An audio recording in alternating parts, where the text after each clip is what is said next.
জুলাই সনদ না মানলে ভোটে না, অর্থাৎ এই বছর ভোটই হবে না, এটি জামাতের নেতারা স্পষ্ট করে বলছেন। এখন প্রশ্ন হচ্ছে জুলাই সনদটা কিভাবে সই হবে সেটি নিয়ে একটা বিতর্ক তৈরি হয়েছে, যে সেখানে নোট অফ ডিসেন্ট থাকবে কি থাকবে না, গণভোট হবে কি হবে না, এইসব বিষয় নিয়ে আপনারা যেহেতু জুলাই সনদে সই করেন নাই, ফলে আপনারা সেটি সমালোচনার অধিকার রাখেন। কিন্তু যারা জুলাই সনদে সই করলো তখন তো এই নোট অফ ডিসেন্ট সহই সই হয়েছিল নাকি? তাহলে এখন ভোট হবে কি হবে না সেই সিদ্ধান্ত কি এককভাবে কোনো রাজনৈতিক দল দিতে পারে, নাকি এটি কেবলই একটি নেতা কর্মীকে চাঙ্গা করার কৌশল মাত্র? ধন্যবাদ আপনার প্রশ্নের জন্য। আপনাকে সালাম, শুভেচ্ছা। সেই সাথে আমার সহ আলোচক নিপুণ রায়চৌধুরী সংগ্রামী নেত্রী, এবং আমি খুব দুঃখিত যে উনি মনোনয়ন দেওয়া হয়নি তাকে। এবং আমার কাছে মনে হয় যে আমাদের যে নারী নেত্রীরা আছেন বাংলাদেশব্যাপী, এটা আসলে ম্যাটার করে না কোন দলের, কিন্তু সকল দলের নারী নেত্রীদেরকেই অ্যাকোমোডেট করার সেই জায়গাটা আমাদেরও থাকা উচিত, এনসিপির নতুন দল হিসেবেও থাকা উচিত, পুরনো দলগুলো সেটা প্র্যাকটিস করা উচিত। এবং আমার কাছে মনে হয় যে আমরা যেই আলাপটাতে প্রবেশ করেছি এই মুহূর্তে, যে নির্বাচন হবে কি হবে না, এটা নিয়ে তো কোনোভাবেই প্রশ্ন তোলার কোনো অবকাশই নেই। ফেব্রুয়ারিতে নির্বাচন হতেই হবে, এবং বাংলাদেশকে একটা পক্ষ অস্থিতিশীল করার যে চূড়ান্ত প্রচেষ্টা চালিয়ে যাচ্ছে, এবং সংস্কারকে প্রশ্নবিদ্ধ করার চূড়ান্ত প্রচেষ্টা চালিয়ে যাচ্ছে, সেই সাথে সনদের যে এতদিনের যে কার্যক্রম সেইটাকে প্রশ্নবিদ্ধ করার চেষ্টা করছে, সেই সাথে এটার কোনো ইফেক্ট আছে কি নাই এই প্রশ্ন এখন উঠছে কেন? এটা তো এখন ওঠার কথা না।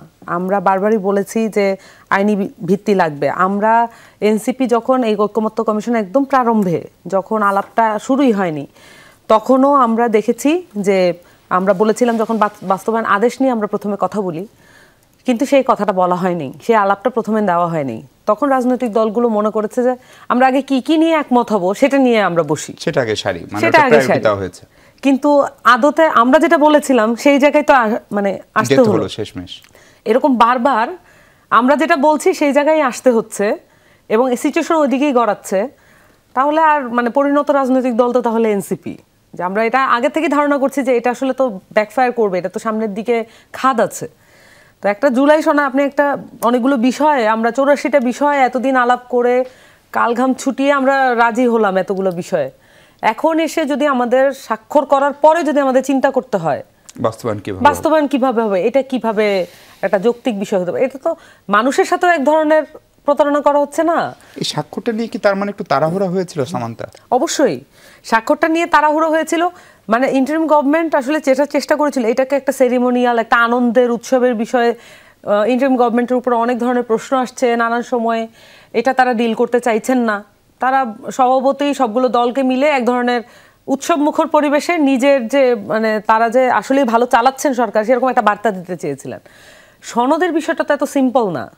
আমাদের বাংলাদেশের রাজনৈতিক ভবিষ্যৎ, ইভেন আপনি রাজনৈতিক ভবিষ্যৎ বাদ দেন, আমাদের প্রত্যেকটা দল কিভাবে ভবিষ্যতে রাজনীতি করবে এটা তো এই সনদের মধ্যে নিহিত।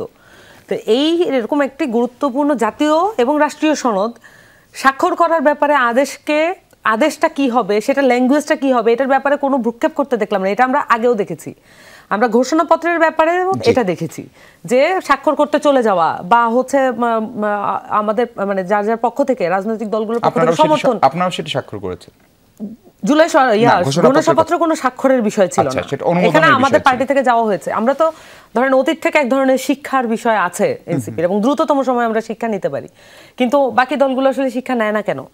এবং আমার কাছে মনে হয় যে এই যে স্বাক্ষরের বিষয়টা নিয়ে আমরা এখন কেন আমাদেরকে আবার প্রথম দিকের আলাপে ফেরত যেতে হচ্ছে? এই যে ঘোষণা, এখন যে বড় বড় বয়ানগুলো, এই বয়ানগুলো তো আসলে মনে হচ্ছে আমাকে ফিরিয়ে নিয়ে যাচ্ছে 1 বছর আগের সময়। আমরা তো আসলে সামনে আগাতে পারলাম না।